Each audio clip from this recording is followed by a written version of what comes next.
దీన్ని బట్టి మనం చూస్తే ఏదేమైనా ఇక్కడ నుంచి తగ్గట్టుగా జాగ్రత్తలు తీసుకోవాల్సిన అవసరం ఇది సూచిస్తోంది. రైట్.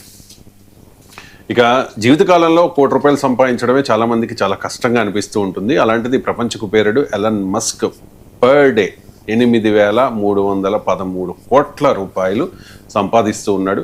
ఇది వినడానికి చాలా ఆశ్చర్యంగా ఉంది సతీష్ గారు. సో ఏంటంటే ప్రపంచ కుబేరుడు and first trillionaire in the world. Right.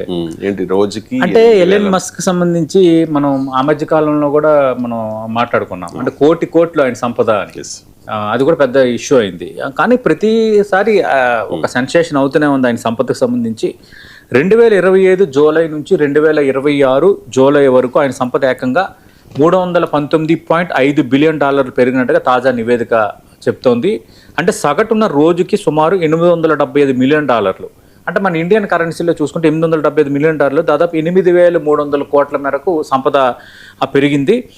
Musk సంపదలో ప్రధాన భాగం మనకు తెలుసు టెస్లా, అలాగే స్పేస్ ఎక్స్ తదితర సంస్థల వాటాల విలువ నుంచి వస్తుంది. ఆయా కంపెనీల షేర్ ధరలు అలాగే మార్కెట్ విలువల్లో మార్పులకు అనుగుణంగా ఆయన నికర సంపద కూడా భారీగా హెచ్చుతగ్గులకు గురవుతోంది. ఈ ఏడాది జూన్లో స్పేస్ ఎక్స్ చారిత్రక ఐపీఓకి రావడం మస్క్ సంపదను ఖచ్చితంగా సరికొత్త స్థాయికి పెంచడానికి కారణమైందన్నది వాస్తవం. అలాగే ఐపీఓలో ఒక్కో షేర్ $135 ధర నిర్ణయించగా తొలి రోజు ట్రేడింగ్లో షేర్ ధర $160 పైగా ముగిసింది. దీంతో స్పేస్ ఎక్స్ విలువ సుమారు $2.2 ట్రిలియన్ అయితే చేరింది. ఈ పరిణామంతోనే ఫస్ట్ టైము మా ఎలన్ మస్క్ ప్రపంచంలోనే తొలి ట్రిలియనర్గా ఆయన నిలిచారు.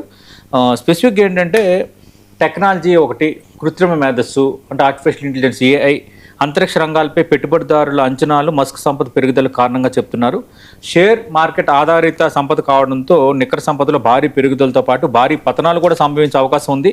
ఈ సంపద పెరుగుదలంతా స్థిరమైంది కాదు అన్న విషయాన్ని కూడా గుర్తుపెట్టుకోవాలని ఆర్థిక రంగ నిపుణులు ఎనలిస్టులు చెప్తున్నారు. ఈ స్పేస్ ఎక్స్ షేర్లలో అమ్మకాలు ఒత్తిడి పెరగడంతో కంపెనీ షేర్ ధర అయితే గణనీయంగా తగ్గింది. ఫలితంగా మస్క్ సంపద కూడా మధ్యలో గణనీయంగా ఒకసారి క్షీణించింది. జూన్లో ఒక దశలో $1.3 ట్రిలియన్ పైగా ఉన్న ఆయన సంపద తర్వాత తగ్గింది. తర్వాత మళ్ళీ ఇప్పుడు పెంచుకొని కొంత మూమెంటంగా నిలిచారు. 2025, 2026 మధ్య ఆయన సంపద ఈ విధంగా రావటం అనేది ఖచ్చితంగా ఎలన్ మస్క్ అంటే ఇప్పుడు ప్రపంచం అంతానికి తెలిసిన వ్యక్తి. అందుకు ఆ సంపదకు సంబంధించిన వార్త కూడా హైలైట్ అవుతుంది. రైట్ అండి. Thank you so much Satish గారు. చాలా అంశాలకు సంబంధించి డీటెయిల్డ్గా ఇండెప్త్గా విశ్లేషణ అందించినందుకు. ఇది ఇవాల్టి స్ట్రైట్ టాక్. మళ్ళీ రేపు కలుద్దాం. చూస్తూనే ఉండండి.